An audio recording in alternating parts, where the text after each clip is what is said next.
Okay, this is part 2 of quotes by John Stuart Mill from the book Holy Grail of Wisdom, quotes by me, P. Rogers. This section is on thinking.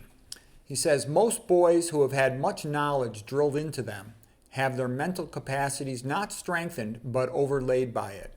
They are crammed with mere facts and the opinions and phrases of other people, and these are accepted as a substitute for the power to form opinions of their own.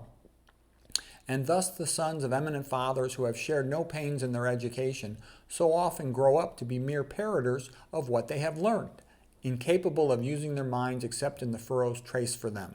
Okay, so what this is about is an individual to really be educated in something, they have to engage with the material.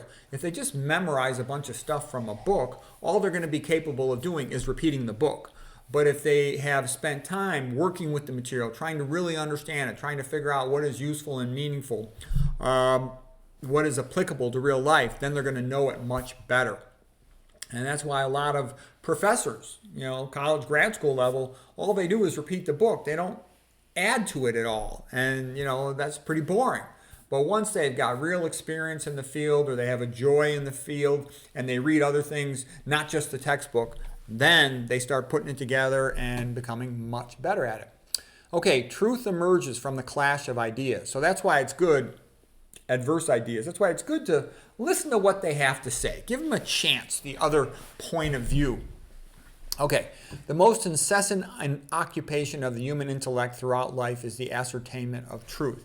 Yeah, you get BS'd and lied to all day long every day, so you want to, be good at recognizing it. A lot of times it comes down to secondary gain, cui bono, as Cicero used to say. Does the other person have something to gain by lying to you? If they do, then be more careful. If there's nothing to be gained by it, then it's less likely they're lying. The test of real and vigorous thinking, the thinking which ascertains truth instead of dreaming dreams, is successful application to practice. Okay. People think genius is a fine thing if it enables a man to write an exciting poem or to paint a picture. But in its true sense, that of originality in thought and action, though no one says that it is not a thing to be admired, nearly all at heart think that they can do very well without it. Unhappily, this is too natural to be wondered at. Originality is the one thing which unoriginal minds cannot feel the use of.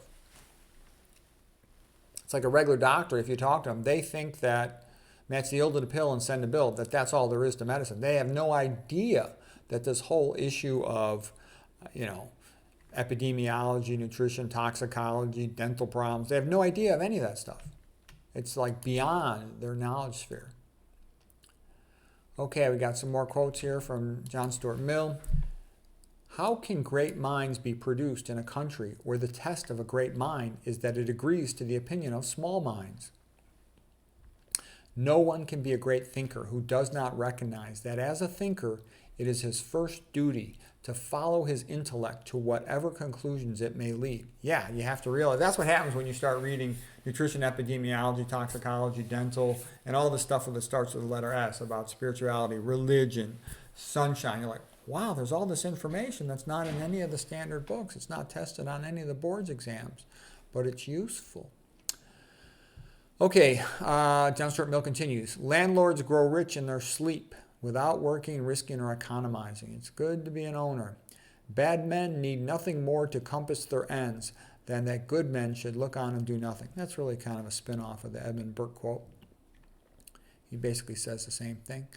One person with a belief is equal to 99 who have only interests. Yeah, somebody who's strongly committed to what they're trying to accomplish, they can often do a lot more than somebody else who's only sort of halfway. A little bit like, look at the Reformation debate between Martin Luther, who was so aggressive and determined, versus Erasmus. And part of that also is, Martin Luther had the full support of the German princes, so he could be confident and aggressive in what he said. Erasmus was a little bit more of an individual out there in the breeze, so having a strong support system enables a person to speak more forcefully as well. Okay, that's it for this part 2 of John Stuart Mill quotes.